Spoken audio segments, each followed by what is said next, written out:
আসসালামু আলাইকুম। পবিত্র রমজান মাসের সবচেয়ে গুরুত্বপূর্ণ ঘটনা হলো এর একটি রাত শবে কদর, যে রাত্রে মানবতার মুক্তির সনদ কোরআনে কারিম সর্বপ্রথম নাজির হয়েছে। কোরআনের কারিমের একাধিক জায়গায় তা উল্লেখ করা রয়েছে।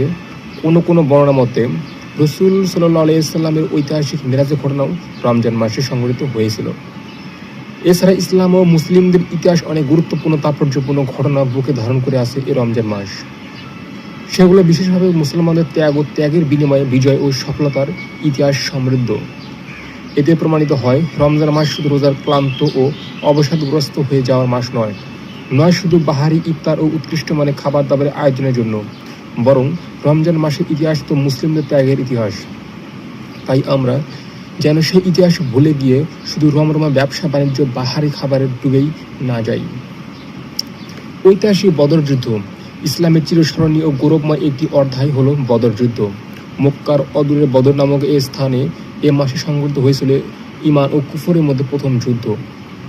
624 খ্রিস্টাব্দে তথা তৃতীয় হিজরির 17 রমজান এ প্রান্তরেই সংঘটিত হয়েছিল মুসলিম ও কাফিরদের মধ্যকার এই ঐতিহাসিক যুদ্ধ।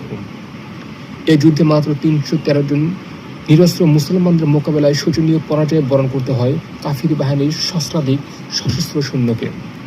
আল্লাহ তাআলার পক্ষ থেকে সরাসরি 3 থেকে 5 হাজার ফেরেশতা দিয়ে মুসলমানদের সাহায্য করা হয়।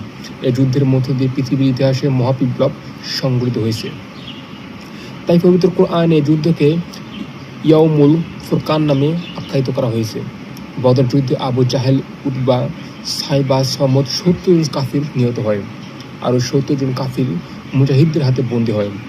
অন্যদিকে 14 জন মুসলিম মুজাহিদ বীর বিক্রমে লড়াই করে শাহাদাতের গৌরব অর্জন করেন।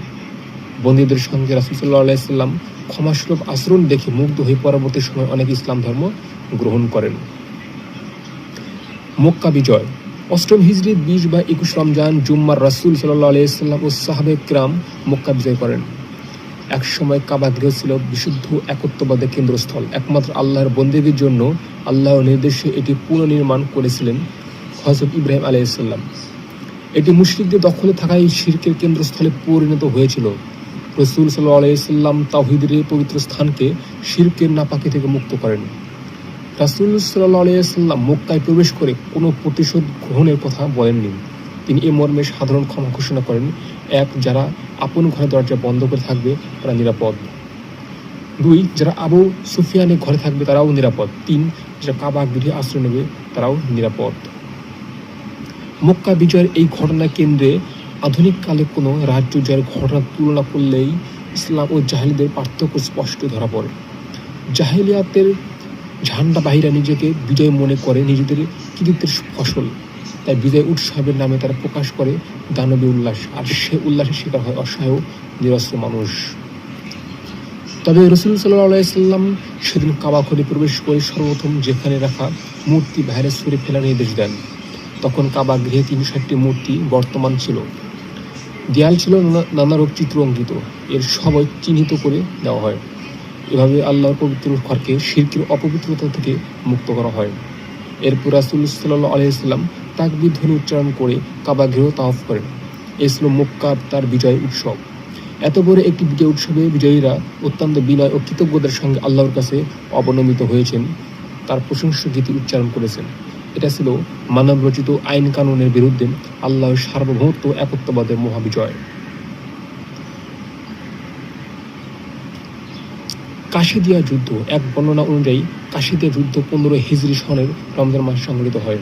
সাদ বিন আবি ওয়াক্কাস রাদিয়াল্লাহু সাল্লামের নেতৃত্বে মুসলমান ও রস্তম ফারজাকের নেতৃত্বে পরাশিকদের মধ্যে এই যুদ্ধ সংঘটিত হয়। তবে ইবনে কাসির রহমাতুল্লাহ তারিখ উল্লেখ ছাড়াই বলেছেন এটি 14 হিজরি সনে হয়েছিল। এই যুদ্ধে মুসলিম সৈন্য ছিল সর্বকালে 36,000 বা তার কিছু বেশি, আর কাফিরদের সৈন্য ছিল প্রায় 2 লাখ।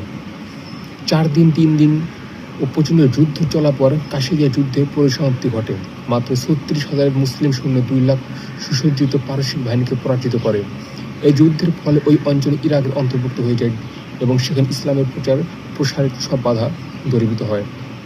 যুদ্ধের পর 4,000 পারসিক সৈন্য সরাসরি ইসলাম গ্রহণ করে।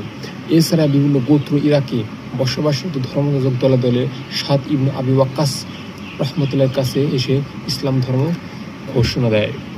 তাই আমাদের এই রমজান মাস শুধুমাত্র রোজা রাখা, ভালো ভালো খাবার খাওয়া, বৈচিত্র্যময় খাবার খাওয়া এটার মধ্যে সীমাবদ্ধ নয়। আমাদের রমজান মাসে অনেক ইতিহাস, অনেক ত্যাগ জড়িত রয়েছে।